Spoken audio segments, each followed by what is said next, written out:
tugenda mu kulonda mufuluma mulaga weggwanga nga tugenda mu kulonda owayi gamba Katenda alete spasio toleta escalade bagimanyi ofuluma olagawo kubanga kati biringa ebifuusa ebyekiyayi wangamba myezi 3 ngenda kubanga nsitudde nga nfulumye nzaga ba visa bwe nakukola paperwork nekutwala ku visa wayogerayo biti gwe lwaki wansuubizanga okundaga nti visa yange egenda yita nagamba oyogere biki ku visa nze bye nayogera bye bituufu bye nakugamba oyogere nti oli mwavu lunkuseere neweraga nti olina ssente kanize nkuyambe ki neragako wa sina kyengenda kukuyamba mpa ssente zange ojja kunsasula bw'oba olaga ngenda kukuwa refund naye hafu yazo sinamba refund mpa ssente zonna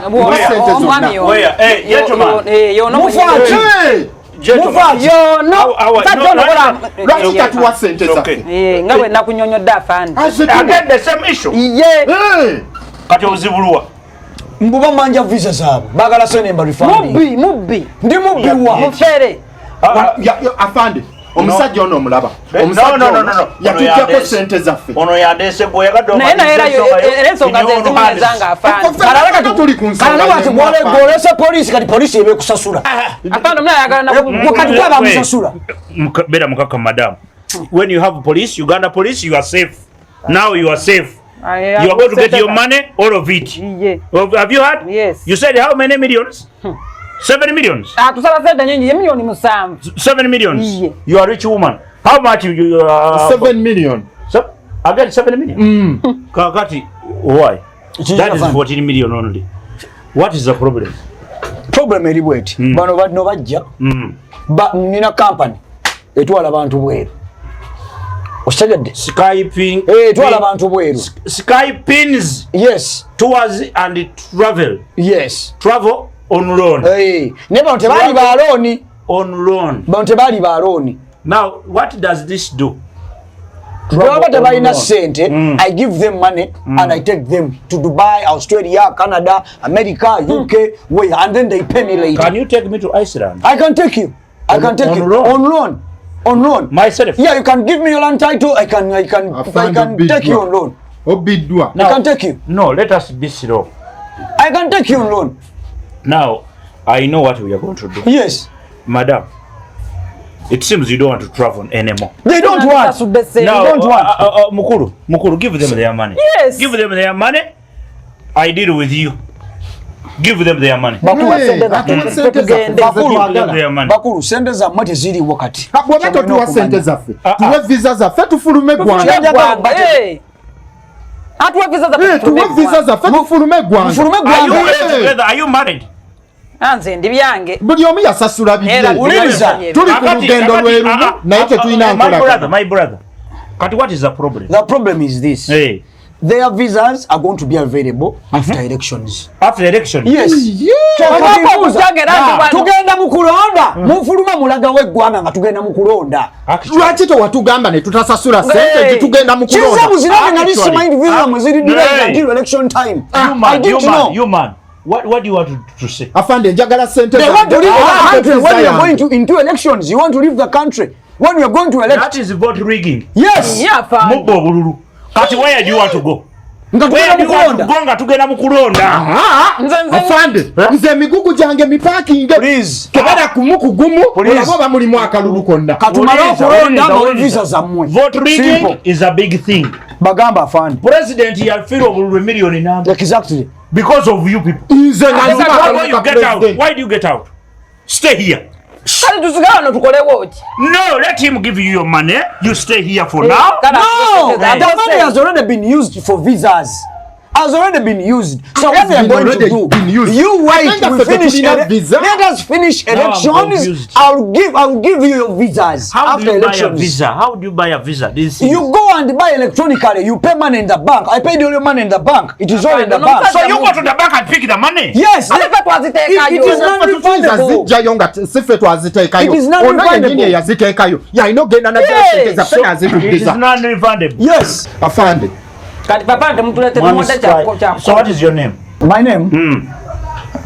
Assume Julius. Assume Julius. Yes. Assume Julius. Yes. Now let us sort this now. Let us sort it out. Once and for all. Yes. For all. Yeah. You don't have these people's money now. It is yet. It's already been used. It's already been used. Yes. You are going to give them their debt. Exactly. I'm going to give them their money back after elections.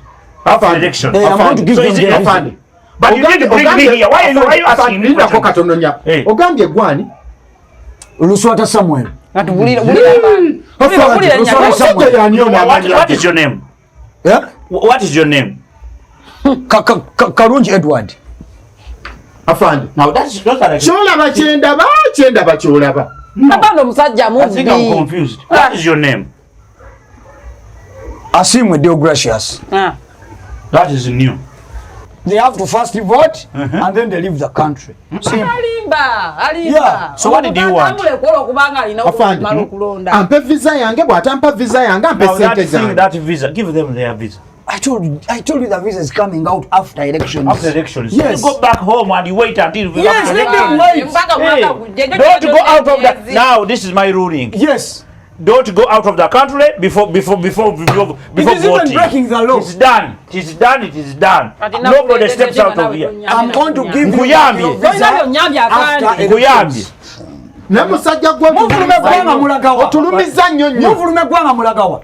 Abantu abafuga sente zaffe emyaka 3 Keep quiet. Tugenda mu kulonda mulagawa. Singa tubadde tufugibwa bulungi twandibadde tuvaawo. Afande balindeko tumale okulonda mbawe visa zaabwe. Lindako mmale okulonda omuntu kasakkiriza omusango gwe nti agenda kusasula ajja kufakola ki? Gundi gula escalator gwe byoyomba tobimanyi. Alright, gula Tesla yange ngende. Neda, in fact, no. Gula Range Rover jobo tandika okutokosa. Now, my brother. Yes, ku sente zaffe zagula Range Rover ko tukudaalirira. Loan. I'll take you on loan if you want. On loan? Yeah. In fact, you can even take you tomorrow. Tomorrow? Tomorrow I can take you. Gwe bive mugenda olonde. Genda olonde. Afande mulabika mwekobanye n'omusajja Uganda is mulabika mwekobanye. This Uganda is also. They want to leave when we are going to vote. To leave for what? So you are sure you're going to give them their after the election? I am 100% sure these people are going to get their visas right after 2 days after elections. After elections. Their visas are guaranteed. Yeah. Yes. Okay. Yeah. They know this is just they just don't understand how things work. I know. Yeah. And you rich people. Yeah. You people who are dons. Yes. You people who are dons, you are like that. Exactly. Some people don't understand. They don't understand how dons work. I'll see you. Let's go. Okay. And then we have some cup of coffee. You can also give me a lift. Of course. In my Tesla. In my Tesla. Tesla. Why? Gamba katenda alete spasio. Toleta escalade bagimanyi. Gamba katenda alete spasio kati mangu mpisewo. Tosibako manyoko olina amagundi olina magezi. Olina magezi musirugwe. Nkugamba leta nfuluma kati. Bomanyi kibaddewo. Aha. Ofuluma olagawo. Ofuluma olagawa. Ngenda out. You are the Skyping. Ngenda mubala. Kati what is this? Kino chichi. Kati kino chichi. You man. Passport yange. You man. Eh? What is this? That's my passport. This is your passport? Yes, sir. Okay. And this one? That one is mine also. This is Katende Gerard. This one is Ainebiona James. So, but same picture. Yes. And this one, Mususi Ibrahim. But it's the same picture. So who are you? What is your name? My name. Do you know how many times we have been investigating you? My name is What is your name? Tell me your name. Quickly. My name is Don Kasirivu. Don Kasirivu. Now show me your passport here. Which one is yours? This one is a different name.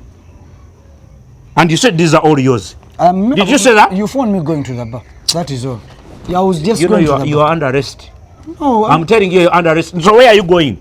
I told you. You told all those people you have stolen money from over 500 people. And you say you told those people they will not go before voting. Yes, exactly. Kakati ogenda wagwe nga tebanalonda. Omaze okulonda? Bo bangi nnyo. President omulondedde muno. Bo bangi basobola nze ndi bo bangi bawonera obululu bungi. Kakati ate koyonoona. Kati ani agenda basasula ng'ogenze? When I come back. When you come back after elections. Why do you go? I'm just going. You man. In fact, you man, come. You man, you are playing games here. No, I'm not playing games. No, you are playing games here. Put yourself properly. Bring me your phone. Give me your phone. You know we have been investigating you, understanding. Ato wemula. Oyogera bigambo bibiri. Huh? Yo, Afande, come and pick this bag. Ati nkututte. Oli under arrest. Bwogamba banno nti tebagenda bweru. Bwofuluma. Kati bwolagawa. With all these passports. I was going to prepare. Where? Let's go. To prepare Let's myself. go. Afande, pick this bag. Let's go. Teka kukabangali tugende.